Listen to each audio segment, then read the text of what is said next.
Olá pessoal, no vídeo de hoje eu vou falar sobre processo de modelo preditivo, ou machine learning, ou aprendizado de máquina, ou predictive model, o nome aí que você escolher. E não se trata da melhor prática, tá?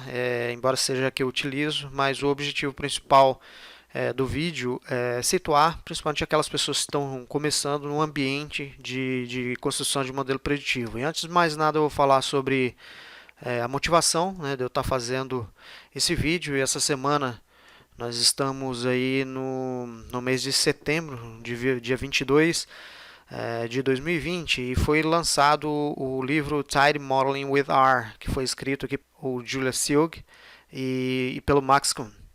A Julia, ela é engenheira de software na RStudio, tem passagem aí pela Stack Overflow e escreveu um livro aqui sobre Test Mining with R, bem legal. Eu já fiz até um vídeo a respeito de análise de sentimento também. O Max, ele escreveu, também é engenheiro na RStudio, trabalhou 18 anos aí como diretor de estatística não clínica na Pfizer Global. E escreveu dois livros, o Applied Predictive Modeling e o Feature Engineering Selection, que eu já citei algumas vezes aqui, inclusive sugeri, né? Além de tudo, o Max ele desenvolve pacotes e tem alguns pacotes, o Carrot e também o Tidy Models. Quem trabalha com modelo preditivo, machine learning no R, certamente já usou do Carrot. O Tidy Model é um pouco recente, praticamente esse é o que eu utilizo hoje, mas talvez não é de conhecimento de todo mundo. Mas o Carrot, que já é um pacote um pouco mais maduro, muitos de vocês já devem conhecer. Então, a respeito do livro, eu estou lendo ele, foi lançado essa semana, achei bem bacana, fala bastante a respeito das duas culturas de estatística inferencial e também da estatística preditiva. Ele fala um pouco sobre as terminologias, que eu acho bem bacana, né? Eu acho que essa coisa, para quem não é da área de ciência da computação, eu acho que é importante colocar essa coisa das terminologias. Inclusive eu comento que ou a gente introduz esses conceitos, esse vocabulário na escola primária, ou a gente simplifica isso para quem está nas universidades, para quem já passou do curso superior, porque tem muita linguagem, principalmente em estatística, que a gente realmente não entende. A gente que trabalha com estatística tem algumas coisas ainda que a gente, né, fica um pouco meio confuso, assim, e a simplificação é uma coisa interessante. Nesse livro fala bastante a respeito disso, com relação a variável independente, x, preditores, covariáveis, features, essas que eu já citei um pouquinho lá atrás, mas fala bastante no livro também, é bem bacana. O livro é esse aqui, deixa eu...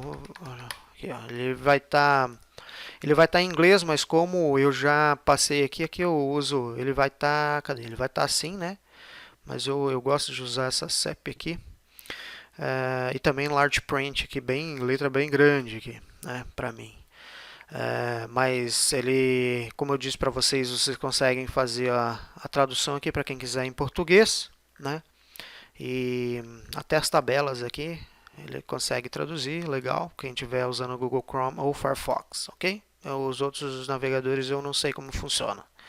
Não vou comentar sobre o livro aqui, vamos voltar aqui para a apresentação. Então eu fiz algumas anotações aqui, cita bastante o Hadley Wickham, que eu vou falar, e o Gruleman também, que eu vou falar um pouco mais em outros vídeos, sobre a facilidade de construção de modelos. Eu acho que isso é uma coisa legal, né, que não é feito para as pessoas que criam software, e sim para as pessoas que usam o software em suas pesquisas. Isso a gente fala bastante aqui no canal também. E o código, né, que embora não seja uma interface gráfica, ele permite a reprodutibilidade. Então é diferente, porque se, por exemplo, numa interface gráfica eu vou clicando, não tem como eu descrever, eu cliquei aqui, eu cliquei ali, e por ser uma interface escrita, ele permite que você faça isso, mas ao mesmo tempo ele torna a interface muito flexível, né, no desenvolvimento de modelo preditivo. Um exemplo disso, por exemplo, eu vou usar uma regressão logística, por exemplo, eu consigo usar vários algoritmos. Eu consigo usar o GLM, o GLMNet, o STAN, o Keras, só trocando o nome, né? Então isso a gente vai falar em outra. Por exemplo, a Boost Tree, eu consigo usar o XGBoost, eu consigo usar o C5, eu consigo usar o Spark, só trocando o nome ali e os argumentos né, que é bem simples também de entender. Talvez eu falando aqui fica meio abstrato, mas isso a gente vai ver em vídeos futuros e também quem lê o livro não vai se arrepender. Bom, então vamos lá, vamos partir para o processo de modelo preditivo. Então a primeira coisa é carregar os pacotes. Geralmente os pacotes que eu carrego é o Tidy Models ou o Carrot, ou tem o H2O, é carregar os pacotes, né? Depois eu parto para Global Options. Geralmente aqui eu trabalho com para rodar o modelo em paralelo, né? Para quem tiver computador com multicore, por exemplo, ou no caso do Keras, por exemplo, quando você vai usar o Keras no cloud, você tem que fazer um setup ali. No Keras, para quem trabalha com Deep Learning, ele já vem configurado para rodar CPU, então você tem que fazer uma configuração para rodar GPU. Depois dessa, é bem simples esse Global Options aqui, aí vem os dados, né? Então fazer a importação dos dados, então a gente usa o Reader, por exemplo, fazer importação, né? Aí aqui eu particularmente uso vários pacotes, então eu uso o Skimmer para ver as estruturas, eu uso o VisDat para visualizar os dados, uso o Naniar para checar a proporção de faltantes, uso o Janitor para diminuir ou padronizar o tamanho das fontes, das colunas.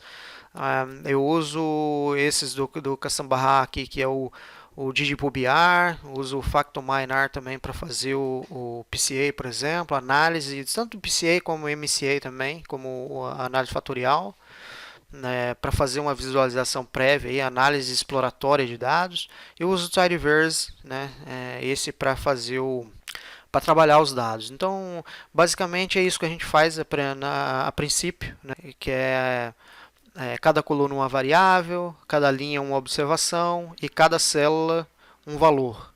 Aí eu coloquei aqui, ó, aqui dentro a gente trabalha com, por exemplo, faltantes, valores não muito frequentes, redução de dimensão, geralmente colunas que têm o mesmo valor, né, que aqui a gente chama de Near Zero Variance, Class Imbalance para quem trabalha, né, com classificação, os skewness e kurtoses, ou curtoses e assimetrias. Então a gente já trabalha tanto nessa parte aqui, né, que a gente vai fazer a exploratória, quanto também na parte de pré-processamento, mas isso eu vou falar um pouquinho mais lá adiante. Então aqui a gente está na exploratória, depois a gente vem para split, que é a separação. Geralmente a gente faz a separação entre base de treino, base de teste e também a base de validação. Aqui eu coloquei os pacotes que a gente usa. Geralmente eu uso o Carrot ou uso o Tidy Models com o RSample, né? Então eu venho aqui e transformo. É bastante simples o processo para transformar. Eu posso colocar, por exemplo, dividir meu conjunto de dados em 70% de treino, 30% de teste, fazer tanto bootstrap quanto um cross-validation, que é tipo imagina assim, eu pego um pedaço do meu conjunto de dados, tem o conjunto aqui, eu pego 70%, uso ele para treinar, 30% eu uso ele para testar aqui, e depois eu ainda divido aí uma parcela disso aqui e faço um conjunto para validação que a gente chama de cross-validation ou bootstrapping também.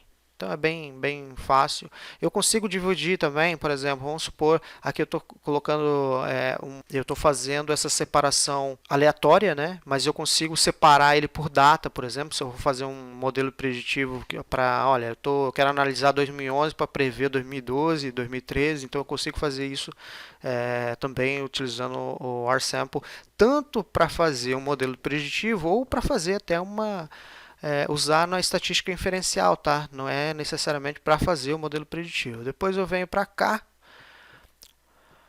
né, e venho fazer o pré-processamento. Então esse pré-processamento, a gente já falou sobre PCA, já falou sobre transformação, sobre assimetrias, né, sobre curtose, sobre tratamento de dados faltantes.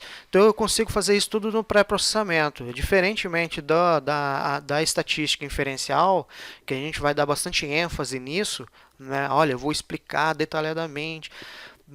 Para modelo preditivo, a gente não precisa explicar isso detalhadamente, a gente só vai colocar os steps. Então eu coloco lá, eu vou lá e faço, eu transformo ele em escala, center scale ou normalizar, eu normalizo ele.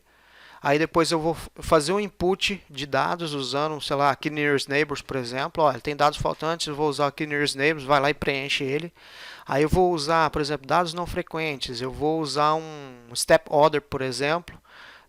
Se tiver, aí a gente coloca lá um threshold, um corte lá, olha, se tiver menos de 20%, joga ele para outros. Então eu já faço isso, e tudo isso em steps. E rodo de uma vez só, e ele já faz tudo isso, e já solta os dados. E depois no final ainda faço uma PCA ainda, e já solta só por exemplo, eu quero 3 ou 4 variáveis, ele solta as variáveis ali todas transformadas para mim. Então a gente já faz isso de uma vez só. Eu consigo fazer isso também, fazer esse pré-processamento e usar no modelo inferencial, tá? Não necessariamente preciso fazer no modelo preditivo, mas a gente já trabalha aqui com o modelo preditivo. A partir daqui é mais para o modelo preditivo mesmo. Então, por exemplo, eu venho e especifico o modelo. Então eu coloquei aqui um carrinho de corrida, porque imagina o seguinte, só para ficar mais lúdico, eu vou pegar o modelo e quero especificar. Então o que eu faço? Eu imagino que eu tenho um carro de corrida e eu determino, olha, eu vou usar esse motor, eu vou usar essa asa, e vou usar esse conjunto de asas e vou usar esse conjunto de pneus lá, o pneu macio, o pneu duro, o pneu médio. Então eu coloco essas, digamos que essas especificações. Então eu já defino ali o que eu vou usar, principalmente o motor, beleza? Inclusive a gente chama de engine lá dentro do parsnip do pacote, ok? Então beleza, eu já defini, já coloquei isso, a definição do modelo que eu vou usar. Se eu vou usar random forest, se eu vou usar regressão logística, linear um modelo linear, né? Se eu vou usar Keras ou algum outro. Bom, beleza. O próximo passo é definir um grid. Então imagina que eu fui lá, defini aí os jogos de pneu e tal, mas imagina que eu vou fazer o seguinte, eu vou criar uma simulação. Olha, eu vou usar o carro com pneu macio, com a asa um pouquinho mais levantada, com esse motor.